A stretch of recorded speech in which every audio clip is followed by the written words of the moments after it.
Hola a todos, el día de hoy vamos a hablar de insuficiencia respiratoria aguda. La referencia principal que vamos a usar para esta revisión es un artículo del Acta Colombiana de Cuidado Intensivo por Carmelo Dueñas Castel de insuficiencia respiratoria aguda del año 2016. Comencemos por definir qué es la insuficiencia respiratoria aguda. La insuficiencia respiratoria entonces se define como una disfunción del aparato respiratorio que produce una alteración en el intercambio gaseoso normal. Entonces se describe que existen dos tipos de insuficiencia respiratoria, aquella que es hipoxémica y aquella que es hipercápnica, pero la una no es excluyente de la otra, es decir, ambas pueden existir simultáneamente, que de hecho es lo que suele ocurrir, solo que alguna va a predominar más que la otra. Entonces, cuando estemos hablando de una ira hipoxémica, va a ser aquella que se produzca por un aporte insuficiente de oxígeno, es decir, por una falta de la oxigenación, en donde no está llegando suficiente oxígeno a la sangre. Por otro lado, vamos a tener la ira tipo 2, que es la hipercápnica, en la cual esta se produce por una eliminación inadecuada del dióxido de carbono. ¿Cuándo ocurre esto principalmente y cuándo predomina? Cuando haya una insuficiencia ventilatoria, es decir, que la mecánica ventilatoria no esté funcionando correctamente y por esa razón el dióxido de carbono quede atrapado en la sangre. Ya iremos profundizando un poco más en eso más adelante. Clasifiquemos entonces esta insuficiencia respiratoria aguda.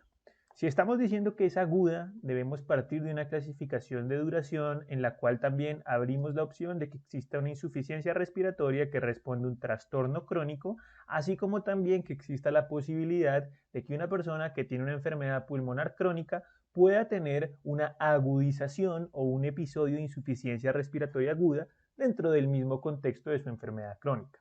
Si bien no existe un punto de corte delimitado para poder diferenciar entre si es aguda o crónica, los patrones clínicos de presentación nos permiten hacernos más o menos la idea de si responde a algo agudo o algo crónico.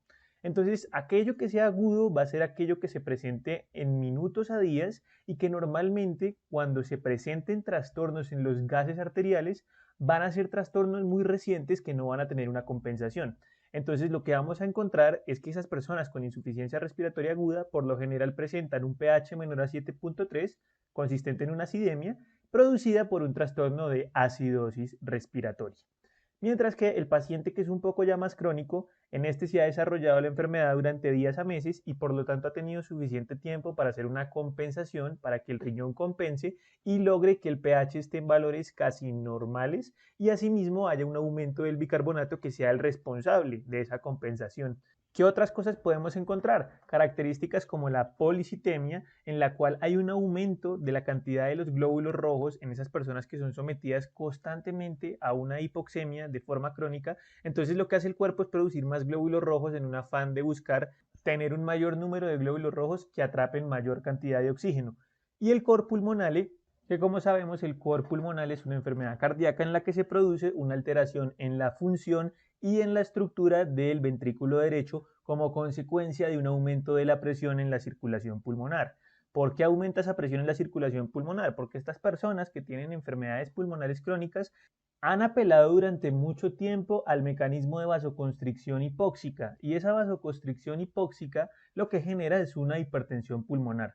Entonces la hipertensión pulmonar finalmente termina aumentando la poscarga del ventrículo derecho, el ventrículo derecho tiene que trabajar mucho más, se hipertrofia y finalmente termina generando una insuficiencia ventricular que es lo que caracteriza al cor pulmonar. Y por último, vamos a tener aquellos que cursen con una insuficiencia respiratoria crónica que se agudiza. El mejor ejemplo para entender esta es el del paciente con EPOC. Va a tener su enfermedad de base, pero que eventualmente se puede exacerbar. Entonces, una neumonía que sea la exacerbación de ese EPOC va a poder generar una insuficiencia respiratoria aguda dentro de un trastorno crónico. Ahora, ¿cómo más la podemos clasificar además de duración? Por la etiología. Si bien la etiología de falla respiratoria aguda es muy abundante, porque prácticamente todas las enfermedades que sean capaces de generarnos alguna clase de dificultad respiratoria pueden llevar a falla respiratoria. Entonces vamos a tener desde trastornos que se encuentren en la esfera neurológica hasta aquellos que afecten predominantemente al corazón y a los vasos y eso se traduzca en una afectación indirecta de la función respiratoria. Y por supuesto también vamos a tener aquellos trastornos que son intrínsecos del pulmón. Cuando estemos hablando de la esfera neurológica podemos tener afectado desde el sistema nervioso central, en donde vamos a hablar de la afectación de los centros respiratorios que se encuentran en el tallo cerebral, que eso puede producirse principalmente por hemorragias subaracnoideas, por ACVs isquémicos, por depresión respiratoria generada por sedantes o por enfermedades metabólicas que sean capaces de generar encefalopatía. Ahora, por el otro lado, también vamos a tener el sistema nervioso periférico, en donde lo que se nos va a afectar es la unión neuromuscular. Entonces aquí estará todo ese grupo de trastornos como el síndrome de Guillain-Barré, la distrofia muscular, la miastenia gravis, el botulismo, lesiones de la médula espinal, entre otros. Vale la pena de una vez también considerar los trastornos de la pared torácica como la cifoescoliosis o como la obesidad. Van a impedir una correcta expansión de la caja torácica y por lo tanto también nos pueden llevar a dificultad respiratoria. Ahora, nosotros hablando en el contexto de las causas cardiovasculares, a su vez vamos a poder subdividirlo en si es por el corazón o si es por los vasos. Entonces, cuando sea por el corazón, predominantemente se va a deber a una falla cardíaca que puede producirse ya sea porque existe alguna insuficiencia valvular o porque ese corazón fue sometido a isquemia, tuvo un infarto y eso eventualmente, la falla cardíaca lo llevó a desarrollar un edema pulmonar cardiogénico que va a ser el responsable de la dificultad respiratoria. Desde la perspectiva vascular, podemos también tener aquellas enfermedades que nos generen hipertensión pulmonar o, por ejemplo, el tromboembolismo pulmonar.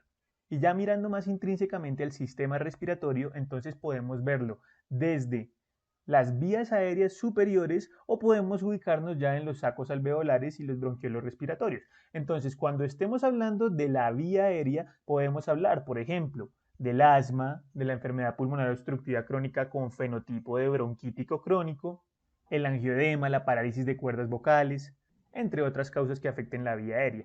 Y cuando estemos hablando de la esfera más bien alveolar, aquí es donde vamos a comenzar a considerar todos aquellos síndromes que tengan llenado alveolar, como las neumonías, como las hemorragias alveolares, como el SDRA, y a su vez enfermedades como las atelectasias que se producen por el colapso alveolar. Y por último, la clasificación que nos permite definir si la insuficiencia respiratoria responde principalmente a un mecanismo hipoxémico o un mecanismo hipercápnico. Entonces, a la ira hipoxémica, es decir, la tipo 1, va a ser aquella que se presente en los gases arteriales con una presión arterial de oxígeno menor a 60 milímetros de mercurio. Y esa ira hipoxémica responde a 5 mecanismos fisiopatológicos principales: el shunt, la alteración en la ventilación-perfusión, el deterioro de la difusión, la hipoventilación alveolar y la baja presión inspirada de oxígeno. Ahora, por el otro lado, respecto a la insuficiencia respiratoria de tipo hipercápnica, que es la tipo 2, esa en la gasometría arterial se va a diagnosticar con una presión arterial de CO2 mayor a 50 milímetros de mercurio y se va a producir principalmente por una causa fundamental que es la hipoventilación alveolar. Así como la hipoventilación alveolar me puede causar hipoxemia, a su vez es la causa principal de la insuficiencia respiratoria hipercápnica y que de hecho este mecanismo fisiopatológico se asocia principalmente a una falla hipercápnica más que hipoxémica. Entonces, como vamos a ver más adelante, esa hipoventilación alveolar va a poder producirse ya sea por una afectación